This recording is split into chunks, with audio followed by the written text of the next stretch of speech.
Alors, on pensait qu'on avait avancé plus que ça.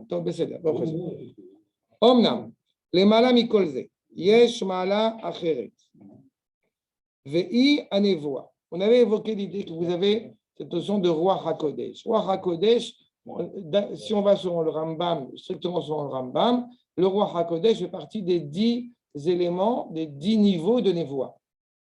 Sur ce plan, c'est-à-dire que quelqu'un comme Shimshon, par exemple, avait atteint un des premiers niveaux de la prophétie puisqu'il avait le roi HaKodesh. D'accord? Maintenant, il y a une dimension qui est supérieure à celle-ci, qui est donc la prophétie.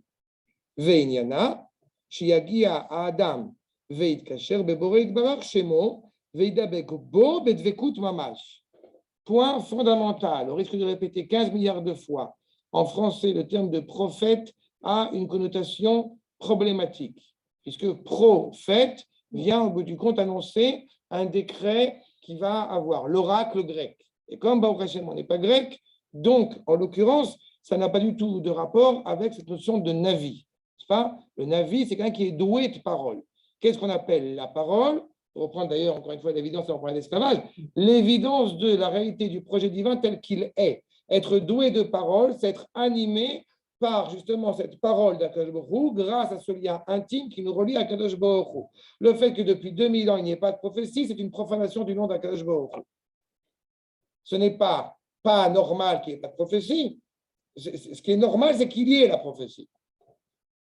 Et que le fait qu'il n'y en ait pas eu, parce que justement, on a été en exil pendant 2000 ans, ça demande du temps pour revenir dessus. Alors, je reprends pour la tête. Akadosh Baruch Hu a créé ce monde pour y résider. La seule manière pour résider, dans le Kli, c'est une expression que j'aime souvent citer, le Sfat Emet, Kli, Kohen, Lévi, Israël.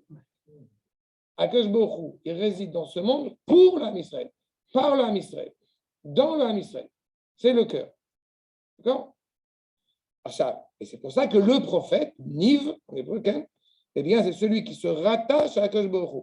Vedabek bod vekut mamash. Il a vraiment une attache totale. De Ofen, sheyargish haidapkut v'yasig mashu midabek bo. De telle manière qu'il ressent cet attachement. Pourquoi justement j'ai insisté sur ce point avec la tête que tu avais, mais sur le fait que Dvekim Bashem Elohechem, Chaim Kulechem Ayom. La réalité naturelle pour un juif ou pour un hébreu, c'est d'être rattaché à Akadosh Baruch Hu. Sa vie n'a pas de sens, sa vie est déconnectée de ce sens. Dayenu Kevodo Idbarach. Et encore une fois, être rattaché à Akadosh Baruch Hu, ce n'est pas rattaché à Akadosh Baruch Hu, c'est être rattaché à la manière dont se révèle Akadosh Baruch Hu à nous. Bon, parce que rattaché à Akadosh Baruch Hu, à part Moshe Rabbeinu, je ne vois pas qui peut vraiment être à ce niveau-là. Si même Moshe, il a vu juste le Kesher des Tfilin, c'est-à-dire qui était des Tfilin, évidemment, Sfarad. À la derech, chez Nevaer Lifni. Ça, encore une fois, va devoir être expliqué. D'accord?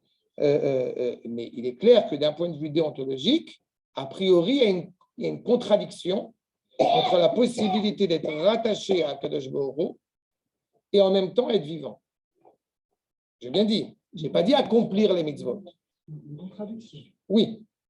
Parce que l'oireni Adam Vachai. Comment tu peux, au bout du compte, voir Akadosh Baruch Hu, la parole d'Akadosh Baruch Hu, vivre la parole d'Akadosh Baruch Hu et, encore une fois, ne pas en être traumatisé? Le prophète, il arrive à atteindre un petit peu cette dimension-là, d'élargir son esprit et de voir au bout du compte Akadosh Baruch Hu. Ça va faire appel, évidemment, au pouvoir de l'imaginaire. On va y revenir à ça. D'accord? Achat. Veillez à Davar Baro, Etzlo. Non seulement il arrive à atteindre cette réalité-là, mais en plus, cela lui est ressenti de la manière la plus claire, la plus limpide qui soit. Bli safek klal, sans aucun doute. Kederer shelo istapek badavar gashmi, sheyargeushu bechushav. C'est quel est le danger? Vous avez quelqu'un qui va vous dire « Je ressens Dieu en moi ». D'accord? Vous comprenez que ça, c'est un malade mental. Peut-être que son expérience, elle est sincère, mais il se plante totalement. D'accord? Alors que celui à qui on fait référence, c'est celui qui n'est pas dans cette satisfaction de se contenter de ses sens où il ressent quelque chose. D'accord? Il se sent juif. Oui, c'est ça, ils se sentent juifs. Ils sont mignons, mais ils se plantent totalement. Et il y a ce côté-là, et j'avais souvent dit, au risque de vous embêter encore un peu, mais ce qui est aussi choquant, c'est de l'autre côté. Combien de fois j'étais confronté, les gens à la yeshiva ne s'aventurent même plus à me poser la question parce qu'ils savent que je vais leur rentrer dedans. Je sens la sainteté quand je vais à Ouman. C'est ça. Il y a une coutume, malheureusement, une mauvaise coutume à mes yeux, qui se pratique encore de nos jours, pas chez tous les Chabadnikim, mais chez une partie des Chabadnikim, où à Sukkot, on amène les 4 minimes à Brooklyn, en espérant qu'il y a l'Eveillavo qui va revenir. Vous comprenez qu'il y a un problème. C'est ça. C'est un vrai problème. Je ne dis pas ça pour choquer les gens, parce qu'en plus, je ne vous connais pas encore, mais c'est un vrai problème. C'est un problème dans ce ressenti qui n'est pas d'abord et avant tout au nom de la vérité d'Akadosh Baruch Hu. La seule manière de combler ce problème, je pense parce que vous venez d'Amérique, mais la seule manière de combler ce problème, en exil, en Israël, c'est beaucoup moins complexe que ça. Mais en exil, c'est la séparation entre l'homme religieux et l'homme de la halakha. Si vous connaissez le Rav Soloveitchik, là-bas, il y a cette dimension-là. Mais non, le croyant solitaire, le croyant solitaire, c'est le premier. Il y a Isha Halakha. Et là, il y a une complexité. Je me rappelle que la première fois que j'ai lu ce livre, en Israël, j'ai eu un problème. Parce que je n'arrivais pas à comprendre la distinction. Et j'ai demandé à Mori Arav, le Rav Zini, et c'est un livre qui convient pour Chutz La'aretz, pas pour Israël. Parce que d'un point de vue, justement, idéal, il doit y avoir cette cohérence, cette complémentarité entre les deux. Mais on peut se trouver dans une situation où on a un ressenti, encore une fois, de ça, sans être relié à la halakha, ce qui évidemment ne serait pas du tout possible. Et c'est pour ça, et le Rav va dire Chutz La'aretz, je vais plus loin. Ce n'est pas Stam Chutz La'aretz, c'est Chutz La'aretz dans le monde ashkenaz. Voilà. Je veux dire que selon Chutz La'aretz, on peut faire vraiment cette séparation entre la.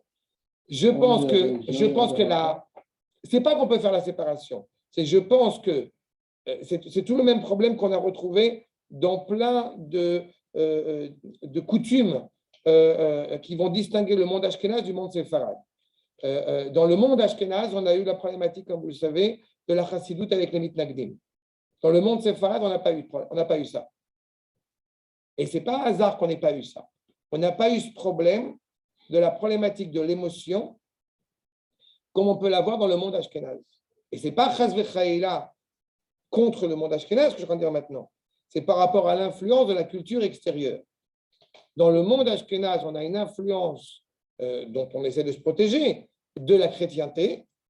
Et la chrétienté, elle est totalement en mode de l'émotion. Elle est totalement en mode de ce que tu ressens. Peu importe l'acte. Dans le monde séfarade, on n'avait pas ce problème-là. On avait d'autres problèmes, rassurez-vous, mais on n'avait pas ce problème-là.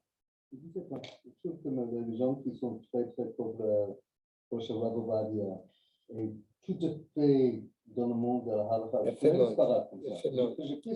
c'est très intéressant ce que vous avez dit. Je trouve qu'ils sont vraiment proches de cette image que même Bristol, parce qu'ils sont vraiment. Ça, c'est une question de personnalité. C'est quelque chose vous soulevez, comme ça, et il y a beaucoup d'histoires qui sont comme ça aussi. J'ai trouvé ça exceptionnel, l'erreur colossale que vous venez de faire maintenant. Je vous remercie, c'est une erreur exceptionnelle. Vous avez pris comme exemple ce monde du Rav Ovadia Yosef, qui est déjà une transformation lituanienne du monde séfarade. C'est exactement le problème. Vous soulevez exactement le problème. Non, je suis navré, non. Je suis navré, non. Je peux pas dire parce que non, je suis très précis là-dessus. Quand je parle du référent séfarade, je parle du référent d'Afrique du Nord. La manière d'aborder le judaïsme en Afrique du Nord et la manière dont, d'ailleurs vous avez un exemple très concret, très palpable, la problématique du costume et du chapeau, etc., je vous mets au défi de trouver justement des juifs traditionnels d'Afrique du Nord qui, je ne parle pas des Talmidei Chachamim, je parle du peuple dans son ensemble, qui porte justement le chapeau. Le chapeau est directement une importation de Lituanie. Rambam était Sfarad ou était Ashkenaz? Rambam était marocain, donc il est de chez nous. Mais c'est pas. Rambam, Maïmonide. Alors, qui est plus Ish Halakha qui Non, Il est smart. mais je ne réponds, non, Rambam, non. Sfarad. D'abord, Trouve-moi ce que je mets en évidence, ce ce que je mets en évidence, c'est que non, non. Ce que je mets en évidence, c'est pas ça. Ce que je mets en évidence, c'est pas ça. Non, non, non, non, c'est pas ça que je suis en train de mettre en évidence. Ce que vous soulevez là, c'est pas le problème de savoir. J'ai pas dit que dans le monde séfarade, il n'y a pas d'halakha, entre les choses. C'est pas ça que je suis en train de dire. C'est que cette nuance, cette distinction-là qu'on est en train de palper, elle n'existe pas dans le monde séfarade. J'ai pas dit qu'il n'y avait pas de ish halakha dans le monde séfarade. Et le Rambam que vous avez pris, c'est vraiment un exemple aussi qui est très intéressant et très important. Je dis simplement que dans le monde séfarade, on n'a pas de contradiction entre cette émotion du cœur et cette problématique de la halakha. C'est simplement ça que je suis en train de dire. Allez voir Rabbi Shalom Messas, allez voir le Rabbi Yosef, évidemment. Il y a beaucoup plus de symbiose dans cette réalité-là qu'on va trouver dans le monde ashkénaze et pas tout le temps. Et la Kabbalah, par exemple, est arrivée beaucoup plus tôt dans le monde séfarade que dans le monde ashkénaze. Toute cette implication-là, eh bien, elle a eu des répercussions sur notre manière d'aborder le judaïsme. C'est ça que je suis en train de dire. Aujourd'hui, de toute façon, il est évident, et là où je vous rejoins, c'est qu'aujourd'hui, il y a des brassages. Et ce sont des. Au Hachem, tant mieux qu'il y a des brassages. Mais ces brassages culturels ont aussi des implications sur le comportement, encore une fois, spirituel, si je peux dire, qu'on peut avoir. Mais il est certain, encore une fois, que aborder la Torah ou sous l'angle de la halakha ou sous l'angle de l'émotion, il est évident que c'est un problème. Ça doit être une symbiose, encore une fois, totalement ensemble. C'est clair? Achab, Veine, Ikar Hanevoa, ou Achab, Veikar Hanevoa, ou Isigat Vekut, va Kesherazé. C'est ça justement l'essentiel. On a atteint cette symbiose. Odo Bachaim, et c'est ça justement la distinction avec la prophétie, c'est que justement il atteint ça de son vivant. Chez Shlemut Gadol Vadai. On est capable d'atteindre au bout du compte qu'a priori, seul celui après 120 ans serait habilité à l'acquérir. Mais le Ramchal par la suite va nous dire que cette expérience prophétique est une expérience traumatisante. D'accord? C'est pas quelque chose. On n'est pas en train de parler de quelque chose de philosophique, justement. Veoulam, Itlaveleze, Yediot Vaskalot. S'accompagne à cela une connaissance importante, qui omnam, Yassig al-Yedeze, Inyanim Amitim, Venichbadim, Meod, Misidre Sodotav Idbarach. Puisqu'on va atteindre au bout du compte les secrets, encore une fois, d'Akadosh Baruch Hu. Je reprends ce que j'ai dit tout à l'heure. On entend plein de choses. J'ai entendu une fois quelqu'un, c'est Farad pour le coup, et ce n'est pas très étonnant ce que je vais dire maintenant. Il me parle à quelque chose par rapport au couple et tout ça, il me pose une question. Alors je lui fais, tu dois parler avec ta femme, c'est comme ci, comme ça. Ah, ok. Donc en fait, ce que vous me dites, ça vient de Olam Hatzilut. Je vais, non, laisse tomber Olam Hatzilut. Viens, descends, en bas. C'est-à-dire qu'il y a un côté aussi parfois où on va trouver justement un certain nombre de gens, c'est ce qu'appelle le Rav Kook, la différence entre Yediot Hashemot, c'est la référence au Rambam, Yediot Hashemot et Yediot Amidot. Vous avez au bout du compte une connaissance d'un concept et une connaissance au bout du compte, vous avez intégré ce concept. Tout le monde sait aujourd'hui intégrer plein de concepts de Kabbalah. Les secrets d'Akadosh Baruch Hu. Oui, on sait les Sphirot, Machach, Chesed, Tzedek, tout le monde, on connaît tout par cœur. Mais quand vous commencez à gratter un peu, à chercher si la personne comprend ce qu'elle dit, c'est rare. Je ne dis pas que ça n'existe pas, je dis que c'est rare. C'est Manitou qui disait que traduire la Kabbalah, il n'y a rien de plus simple. C'est la preuve qu'on ne comprend rien. Voilà. Mais il y a des gens. Je m'entends entendu? Je suis plus clair par votre tous cette idée de la voix.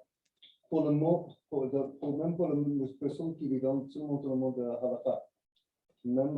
C'est nécessaire, c'est fondamental. C'est fondamental.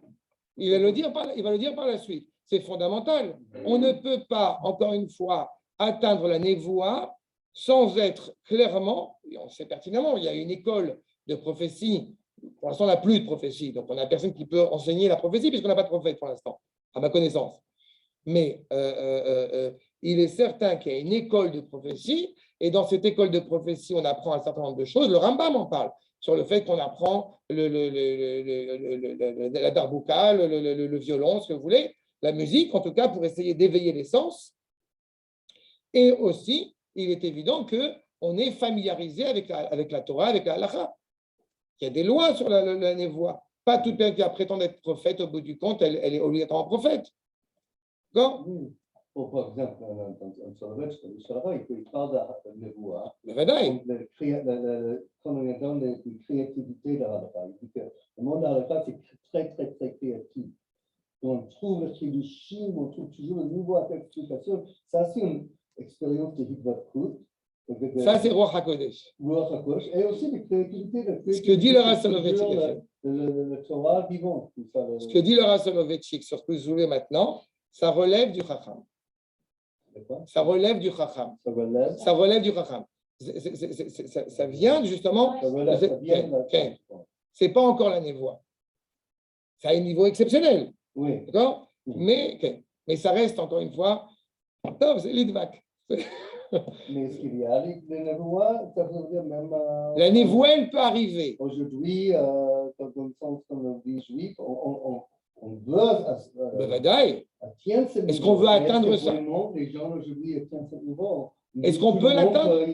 Regarde, il y a deux questions. Est-ce qu'aujourd'hui on aspire à ça? La réponse est oui. Oui. Est-ce qu'on peut l'atteindre? La réponse est oui aussi, mais pas n'importe qui. J'avais cité une fois que, moi j'ai toujours entendu à la yeshiva, quand j'étais jeune et tout ça, que le Rav Kook, j'étais jeune, beau et frais, qu'il y avait le Rav Kook avait de la poussière de prophétie. On a des manuscrits du Rav Kook, on s'est connus aujourd'hui dans le Rota Kodesh et tout ça, où les manuscrits avaient écrit « je », et quand le Rav Nazir ou même le Rav Yehuda, quand ils ont ordonné ses écrits, alors ils ont transformé le « je » en « il », parce que c'est Akadosh qui parle. Alors, j'ai toujours entendu dire que c'était la poussière de prophétie. Il y a plein d'extraits comme ça dans Rota Kodesh, il y a 3 points, et quand le Rav Yehuda enseignait, il enseignait plein de choses qu'il y a derrière. Maintenant, j'ai entendu, je n'ai pas entendu la cassette, mais quelqu'un en qui j'ai en pleine confiance m'a dit clairement qu'il y a une cassette. À l'époque, vous savez, il y avait la cassette, ça existait encore. Et le fait c'est que sur cette cassette, il y a le Rav Nazir, le Rav David Cohen, celui qui a ordonné au Rota Kodesh, qui parle et qui dit que le Rav Kook n'avait pas de la poussière de prophétie, il était prophète mamash. D'accord? Ça, c'est le Rav Nazir qui dit. Ça veut dire aussi que on a du boulot, quoi. Ça veut dire que ce n'est pas n'importe qui peut atteindre cette dimension-là. Mais il y a certains êtres qui sont des Rachaim qui atteignent le roi HaKodesh, ça, c'est pas sûr. Ça, on le sait, puisqu'encore une fois, il y a une partie de la prophétie qui est installée chez un Tinokot, chez des gens qui sont un peu chotim, et les Rachamim. Donc, on a une partie. Mais de dire, au-delà de ça, je n'ai pas encore connu une personne comme ça. Mais il est certain, vous voyez, encore une fois, le parallélisme, il est certain que l'Avdil al-Favdot entre le Tamé et Tahor, il est certain que Paul, Jésus, qui vient dire « je ne suis pas venu changer la loi, mais l'accomplir », eh bien, au bout du compte, c'est la preuve qu'il n'est pas prophète. S'il devait y en avoir une. Bon. Yeshua, dans le Brit HaChadasha, Paul, il écrit là-bas que je ne suis pas venu changer la loi, je suis venu l'accomplir. Voilà. Les Gayemota, la Shlimota, il a fait. À partir du moment où il dit ça, c'est la preuve qu'il n'est pas prophète. Si on doit avoir une preuve de ça. Puisqu'à partir du moment où une prophétie vient contredire toute la Torah de Moshe, il est clair que ce n'est pas la prophétie. N'est-ce pas? On peut contredire la Torah ponctuellement. Ce qui a été le cas d'Yecheskel, par exemple, où on remet en cause une halakha. Mais c'est ponctuel, c'est Horat Shah. Ce n'est pas pour tout le temps. Et comme vous le savez, d'autre part, pourquoi est-ce que justement j'ai invoqué l'idée que est-ce qu'on y atteint, est-ce qu'on peut l'atteindre ici? Ça, vous vous rappelez, parce qu'on l'avait fait ensemble, Mama Rachani du Kuzari, sur le fait que la prophétie ne peut être qu'en Eretz Israël ou vis-à-vis d'Eretz Israël. Donc, il est évident qu'on ne peut pas être prophète en Chutz Laaretz. Mais on peut même prophétiser en Chutz Laaretz pour Eretz Israël. Alors, il y en a. Oh, il a fait mal. Yona, justement, qu'est-ce qu'il fait? Vayakum vayered Yafo. Vayevrach Tarshisha. Il veut, au bout du compte, fuir la prophétie. Il ne veut pas prophétiser pour sauver Ninvé. C'est justement, il veut fuir la part, mais du Fnei Hachem. Il ne veut pas fuir Akash Baruch Hu. Il veut fuir de devant Akash Baruch Hu. Parce que justement, si il n'entend pas la parole d'Akadosh Baruch Hu, il ne pourra pas être accusé de ne pas avoir prophétisé. Mais il obtient quand même cette possibilité de prophétiser alors qu'il est sur le terrain étranger. Ce n'est pas une possibilité. Il recommence à prophétiser quand il sort du poisson. La deuxième fois, c'est le chapitre 3 de Yona. Justement parce qu'il y a cette prophétie-là, elle a une implication sur le peuple juif. Comme j'ai dit, on peut prophétiser éventuellement en dehors d'Eretz Israël, ou parce qu'on a commencé à prophétiser en Eretz Israël, ce qui est le cas de Yecheskel ou de Daniel, ou alors prophétiser en Chutz Laaretz, mais pour Eretz Israël. Moshe Rabbeinu, quand il part en Égypte pour justement dire au peuple de sortir, n'est-ce pas? Eh bien, c'est pour revenir en Eretz Israël. J'ai pas entendu? Esther n'était pas un prophète. Esther, non, c'est bien. Esther, elle a, ça revient à la question. D'abord, d'un point de vue, la Megillat Esther, on ne sera pas étonné, elle n'est pas dans les prophètes, elle est dans les écrits. Donc déjà, ça veut dire qu'il y a un autre niveau. Et je vais aller dans votre sens. Pour laquelle raison, si on reprend encore une fois toute la tradition de la Megillat Esther, si vous l'avez en souvenir, pour laquelle raison, au bout du compte, on est parti en Perse? Ou plutôt, pour quelle raison Mordechai est parti en Perse? Réponse, parce que Koresh, il a dit au bout du compte de revenir à Israël, de revenir, et malheureusement, seulement 40 000 sont revenus. Ezra, Nehemia, Mordechai, Bilshan, etc. Donc, on est encore une fois rattaché à Eretz Israël. Tout part de ce lien Eretz Israël. C'est ça? Top. Ken, tu continues? Oui, ça dépasse un petit peu le niveau. Non, c'est ça. Qu'est-ce qui est pas ça? Non, parce que Megillat Esther, on l'a fait ensemble. Il y a une série sur. On sait. Mordechai, il est descendu. Tu te rappelles que Mordechai, il est descendu de Babylone parce que justement, il y a le Koresh qui a été assassiné et qu'il faut continuer à construire le deuxième Beth Amikdash. Donc, c'est tout par rapport à Israël.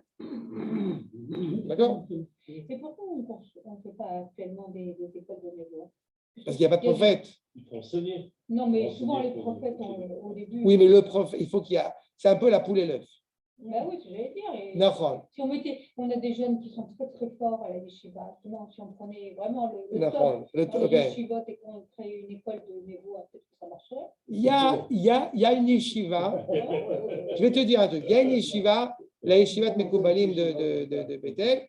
Il n'y a pas une école de névoie, mais oui que le Rav Meir Yehuda Getz, dans la vieille ville là-bas de Yerushalayim, alors il y a justement là-bas, je ne sais pas à quel point c'est quelque chose qui est comme ça, vraiment aujourd'hui est en train de se développer, mais en tous les cas, il y a une idée clairement d'étudier beaucoup d'enseignements kabbalistiques par des gens qui sont habilités à l'étudier, sont en train. Et ça avance, là.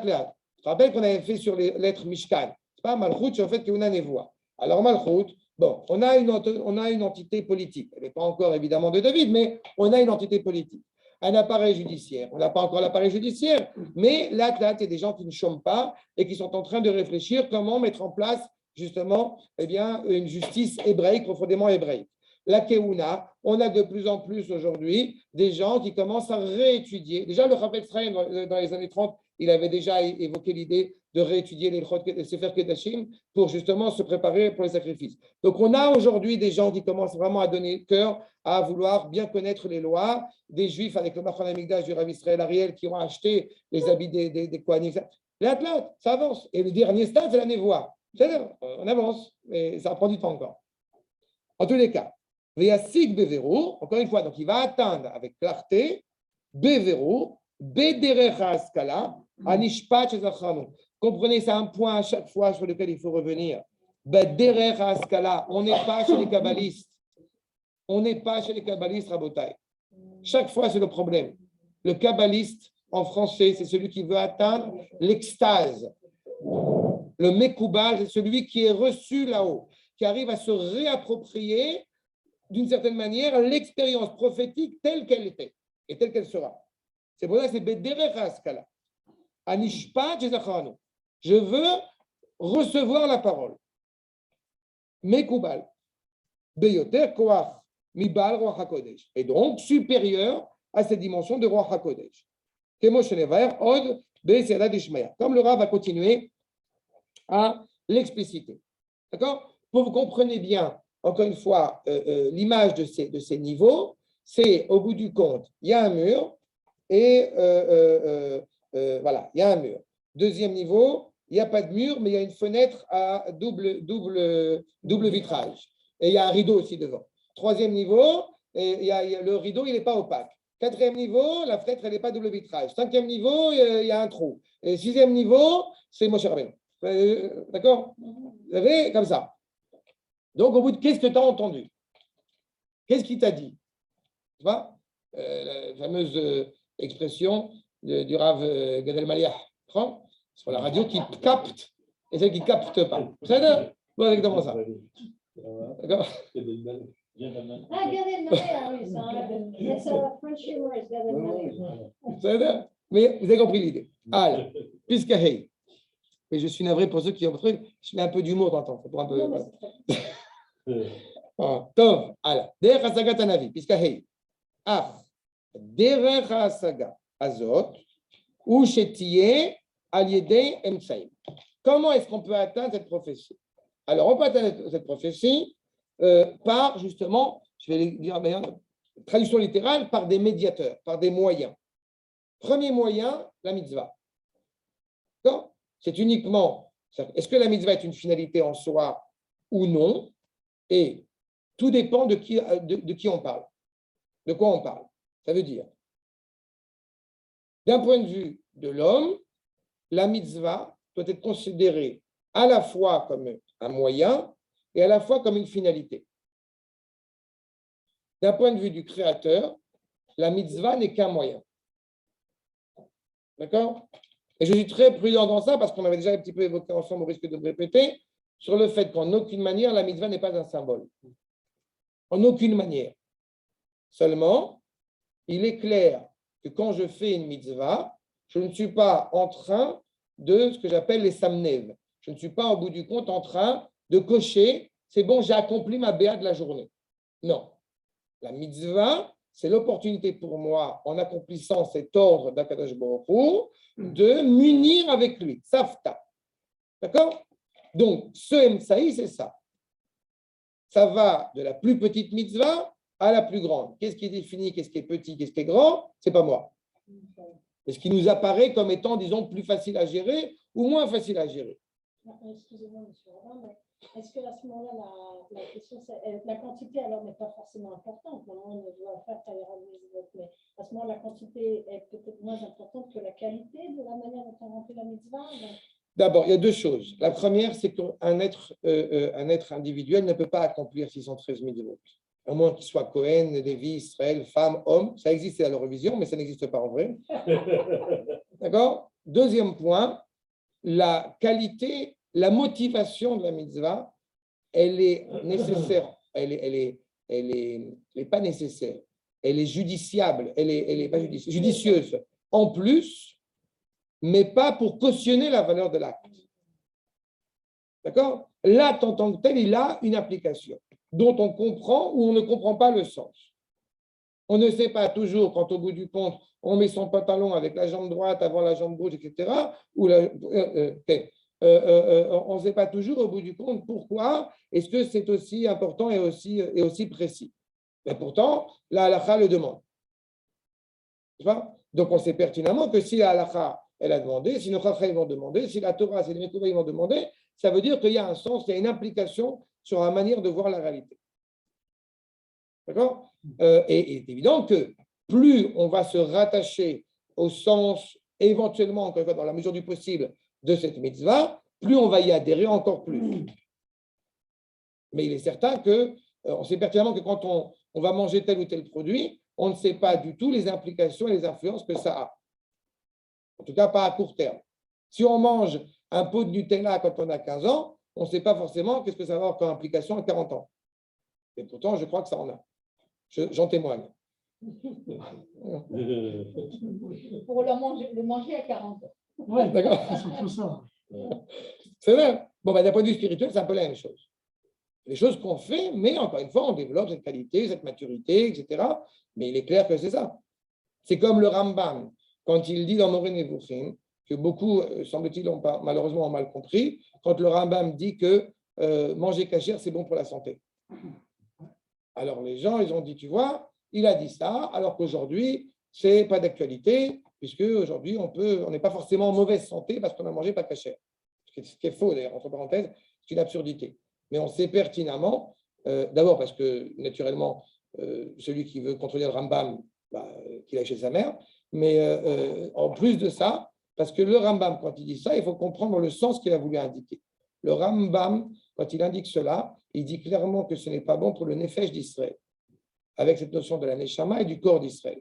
On sait, soit dit en passant, comme le rappelle le Rabbi Santor Bavanel, sur le fait que les raisons de la cacheroute, notamment, enfin, les invocations de la cacheroute, les animaux qu'on mange, sont directement reliés aussi aux vertus qu'on va en dégager. On ne mange pas d'animal cruel, on ne mange pas d'animal orgueilleux, etc., etc. Et ça a une application justement sur notre manière d'être aussi. Donc non, ce n'est pas bon pour la santé du peuple juif de manger taref. D'accord? Alors. Arsham. Chez Loïd Dabbeka Adam, Velo Yassig et Kevodo Idbarach, Kemi Sheroe et Havero Lefana. Encore une fois, là aussi, chacun, pour reprendre la question de la remarque de David, chacun, au bout du compte, dans sa qualité propre, est capable de voir et d'atteindre quelque chose que l'autre n'a pas vu. D'accord? Chez Roé et Travero, les Fana. Et là, Aliété Meshartim. Encore une fois, tout dépend de la qualité, je répète, de cette prophétie. Est-ce qu'il est possible que deux prophètes voient la même chose? Oui. Et pourtant, à chacun, Akadosh Baruch Hu s'est révélé de manière différente, par une autre image, par une autre allégorie. Ishamshu la Asaga, Keshimush Asruchit la Ain, comme on a dit. Petite anecdote, c'est pas innocent l'exemple que ramène le Ramchal, puisque vous savez que le Ramchal, c'était ça son métier. Il était le verre, il faisait des lunettes. Lunetier, on dit, ok? Lunetier, voilà. Il faisait ça, ok. Spinoza, je crois que c'est. Non, oui, Spinoza aussi, c'est ça. Non, il y a souffleur, c'est encore autre chose. Lui, il touche Rouchit. C'est la souffler le verre, c'est ça qu'on dit. Souffleur de verre. Ah non, pas l'unité, c'est quoi? C'est faire le. Ah non, le verre. Souffleur de verre. Souffleur de verre. Le Rachaim Akadosh, il ça aussi. Bref, en tous les cas, c'est pour ça que son image qui dit ici, que Shimush Asruchit la Aïn. C'est avec des lunettes ou sans lunettes. C'est ce qu'on va voir. Chez Ali Adam, Yusag Akavod. C'est grâce à ces lunettes qu'on peut atteindre justement cette dignité d'Akadosh Baruch Hu, cette vision d'Akadosh Baruch Hu. Achamusag, Behemet, Iya Akavod Velo Acher. Pourquoi est-ce qu'il a dit on va voir le Kavod d'Akadosh Baruch Hu grâce à ces lunettes? Comprenez, j'ai cité ça, le fait qu'il soit souffleur, mais comprenez l'image de la lunette, c'est d'avoir au bout du compte la bonne vue, la bonne lunette, la bonne. La bonne optique pour pouvoir voir le Kavod d'Akadosh Baruch Hu. Pourquoi on dit Kavod? Tu dis, tu vois Hachem? Non. On dit Kavod et pas autre chose. Pas autre chose que ça. Et là, chez Tishtane, Asaga, Kefi, Shinu, Yemtsaïn. Tu vas atteindre au bout du compte quelque chose en fonction du changement, j'ai envie de dire, pas de lunettes, mais en fonction du changement des serviteurs qui vont être entre toi et la prophétie. Kereya, Beaspek Kleriot, ce qu'on appelle au bout du compte des miroirs. Comme tout à l'heure, le mur, le rideau, etc.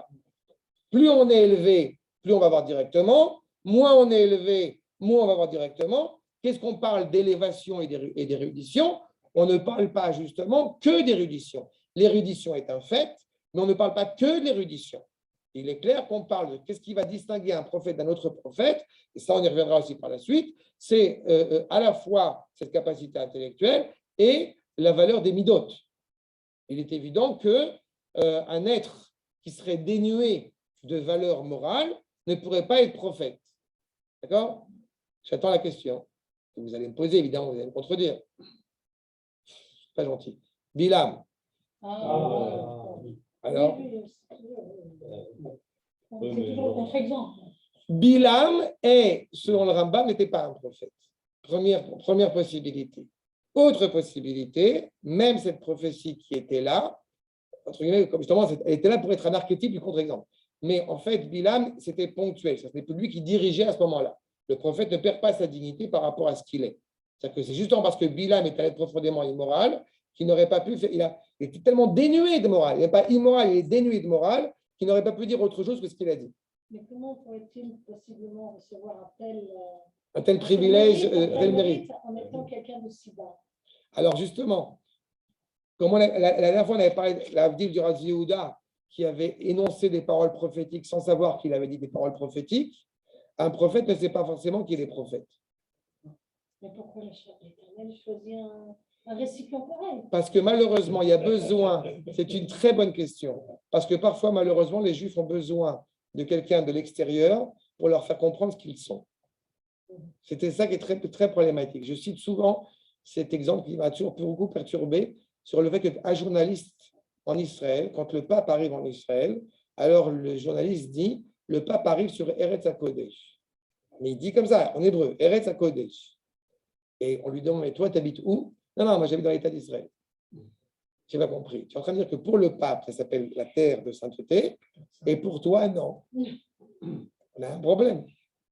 Donc malheureusement, parfois, on a besoin que les goïms ils viennent justement nous dire notre réelle identité. Bilam est l'archétype de l'antisémitisme. Vous vous rappelez de la fameuse blague, enfin, ce n'est même pas une blague d'ailleurs, de ce Rav qui lisait le Jewish Chronicle allemand pendant la guerre, et qui disait pourquoi tu lis ça, c'est terrible, tu lis un journal nazi, directeur nazi, et au bout du compte, le Rav disait que c'est beaucoup plus sympathique de lire ça que de lire le journal du ghetto. Parce que dans le journal allemand, au bout du compte, on nous décrit le peuple juif qui est le maître du monde, qui va tout gouverner, qui va tout diriger, qui va tout ça, alors que dans le journal du ghetto, on nous dit que là-bas, ça ne va pas du tout. D'accord ? J'aurais presque envie de dire que le protocole de Sion, c'est exceptionnel. Il y a un côté comme ça, un peu dans l'autre côté. D'accord ? Tov. Alors, je poursuis. Donc, Kireya Bespeklariot, comme on a dit, donc c'est miroir. Ve Ibachen Beze, Madrigot, Arichouk, Vakerou. Encore une fois, la lunette avec plus ou moins de proximité. Ou Beirut, Aspeklaria, Ve Achiruta. Avec, encore une fois, une luminosité ou au contraire, une opacité. Ça veut dire que vous comprenez aussi que quand la prophétie, elle s'arrête parce que malheureusement, il n'y a plus de capacité de la part de la créature humaine à cause de cette implosion du peuple juif, eh bien, il n'y a plus la possibilité d'entendre cette prophétie. Un éloignement, ce sentiment d'éloignement provient d'abord et avant tout d'un éloignement moral. Et cet éloignement moral commence où? À l'éloignement de l'entité de la nation. D'accord? Je reprends ce que vous avez fait la remarque sur les 613 mitzvot. Justement, on ne peut pas accomplir ces 613 pendant 2000 ans. La première fois, depuis maintenant une centaine d'années, où on peut retrouver cette possibilité d'accomplir les Tariag mitzvot, c'est quand justement on est en Israël. Puisqu'on retrouve cette dimension à la fois agricole, à la fois spirituelle, etc. Tout retrouve sa cohésion.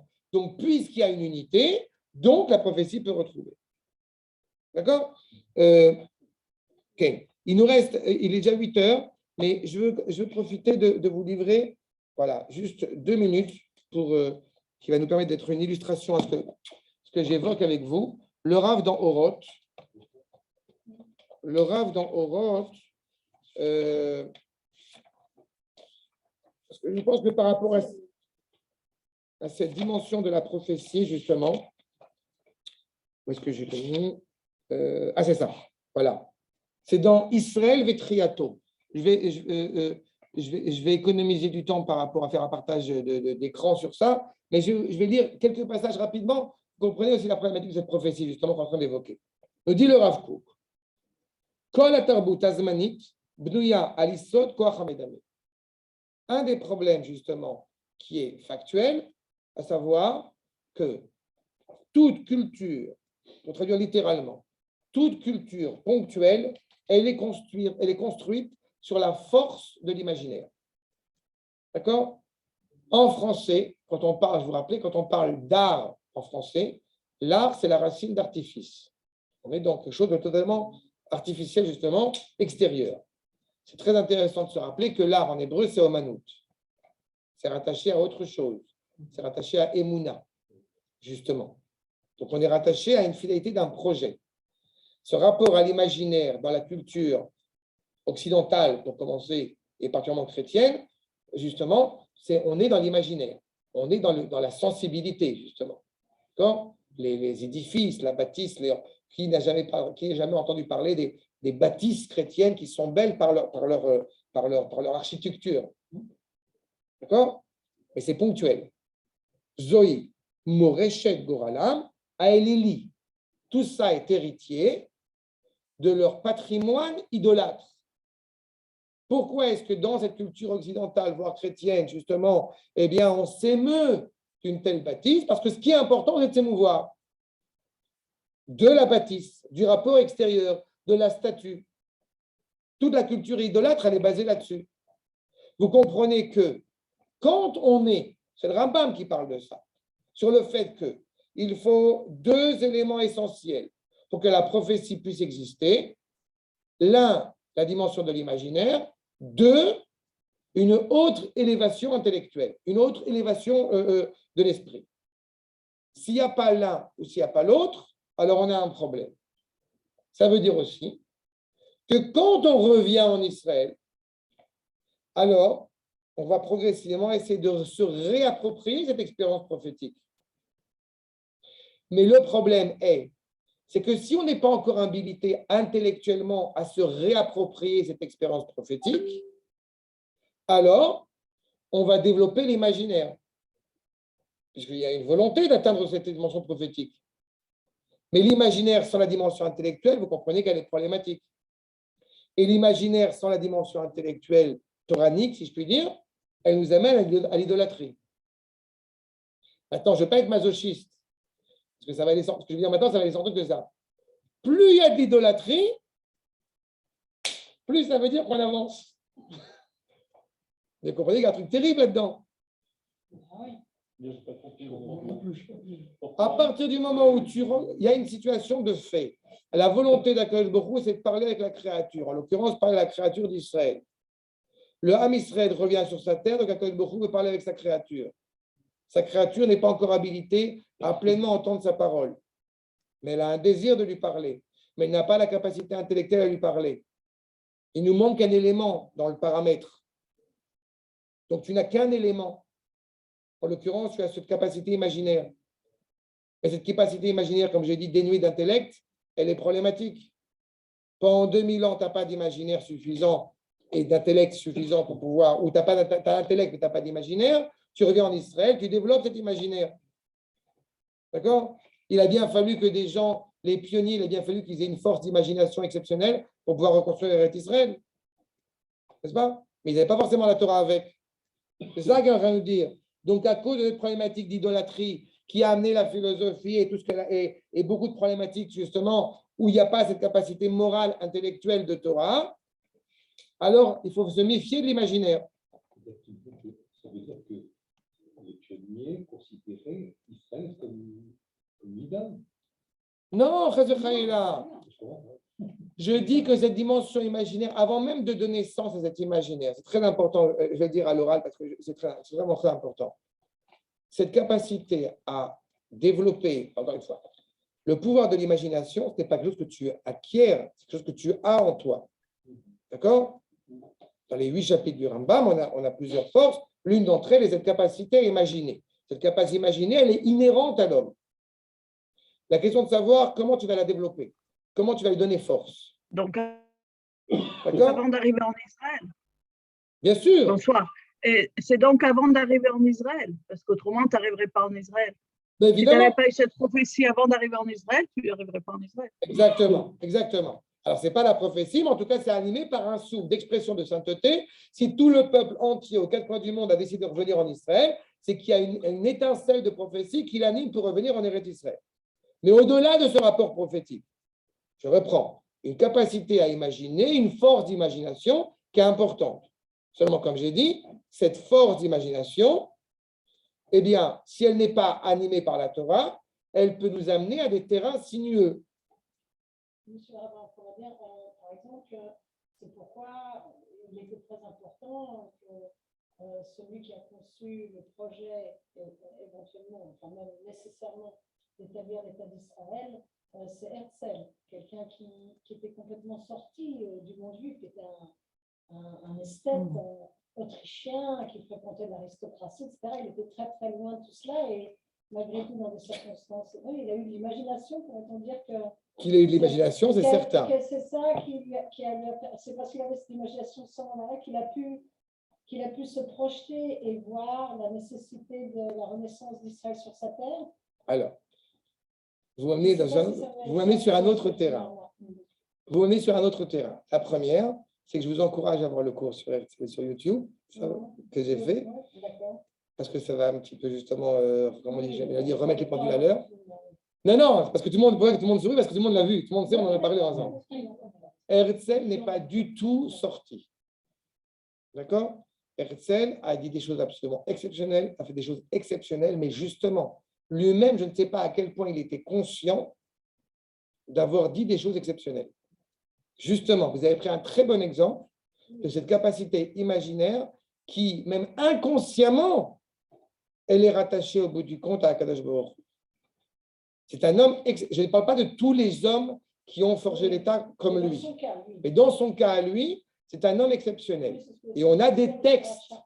Bien sûr, c'est Rav Cherki, on a les écrits, j'ai fait un texte là-dessus, j'ai fait un cours là-dessus, donc c'est vraiment important. Mais il est certain que si Herzl avait écouté ses compatriotes qui étaient autour de lui, qui eux étaient pour le coup très rationnels, il n'aurait pas fait ce qu'il a fait.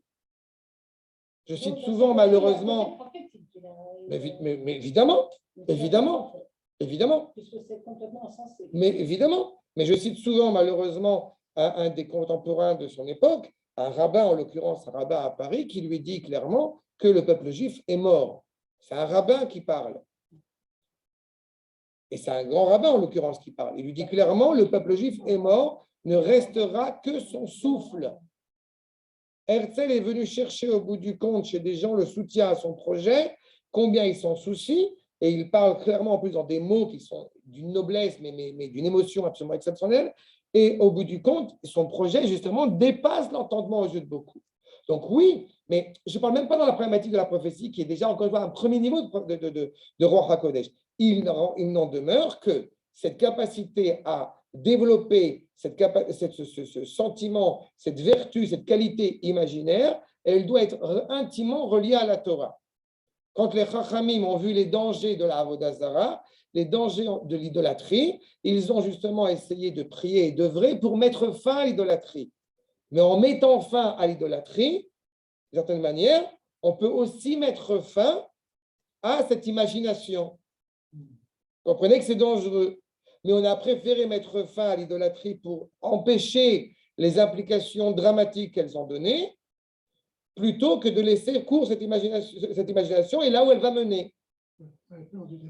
Et du débordement. On a fait la même chose avec l'instinct de la débauche et on sait pertinemment que quand on a essayé de réduire cet instinct de la débauche, cet instinct intime, eh bien le lendemain, il n'y avait plus d'œufs. Donc, on ne peut pas faire ça. Alors, on n'est pas en train de prôner l'idolâtrie. On est en train de dire qu'il y a quelque chose, encore une fois, de fort et d'important dans cette manière de s'adonner à un culte. C'est une recherche du divin. Exactement. Et évidemment, ils sont dans l'erreur. Et c'est pour ça que le Rav Kook terminera ce propos en disant que pour l'instant, il faut faire attention avec cet imaginaire, mais avec une intime conviction que dans le futur, eh bien, cet imaginaire reprendra son sens le plus optimal. D'accord? C'est cette cohésion. La dernière fois, on avait parlé de ça. Une des nuances fondamentales entre le Chacham et le Navi, c'est que le Chacham, il dit, il énonce, il a étudié, par son étude, il arrive à des choses absolument très élevées. Mais c'est par son étude. Le Navi, il n'est pas dans l'étude au moment où il prophétise. Le Navi, c'est ce qu'on appelle en hébreu, ou Chové, c'est Chavayat Anevoa. Il a l'expérience de la prophétie. On est ailleurs. Il tremble, il a une expérience qui est forte. Donc, évidemment, ça relève aussi de cette imagination. C'est une imagination qui se veut, pour le coup, être vraie et authentique. Encore une fois, c'est particulièrement difficile à saisir. D'abord parce qu'on en est loin. Deuxième chose, on se dit pourquoi on en parle maintenant? Réponse, il faut savoir. On ne sait jamais que ça va venir. Mais on sait pertinemment que ce qu'on est en train de dépeindre ici, ça ne relève que des enseignements de notre Ramim, et en l'occurrence du Ramchal au XVIIIe siècle. On est en train de dépeindre une réalité telle qu'elle nous a été fournie par un enseignement traditionnel, pour se préparer le moment où ça viendra. Aujourd'hui, encore une fois, on n'a plus de prophétie. Comme je l'ai dit, on a des étincelles de prophétie chez les Chachamim, chez les enfants, qui ont comme ça cette capacité. Vous savez pertinemment, j'ai donné ça souvent à des jeunes parents, sur le fait qu'on fait très attention, par exemple, quand on montre un dessin animé ou un film à un enfant. Pourquoi? Parce que l'enfant n'est pas en train, au bout du compte, de dire « Non, mais c'est du bluff ce qu'on voit à la télévision ». Non, non, l'enfant est en train de vivre cette réalité-là. Et cette imagination, elle peut lui porter, encore une fois, un grand préjudice, ou au contraire, une noblesse exceptionnelle. D'accord? Tov, Adkan pour aujourd'hui. Bezrat Hashem, à la semaine prochaine. Je vais te dire. Bonsoir tout le monde. Shalom tout le monde. Bonsoir tout le monde.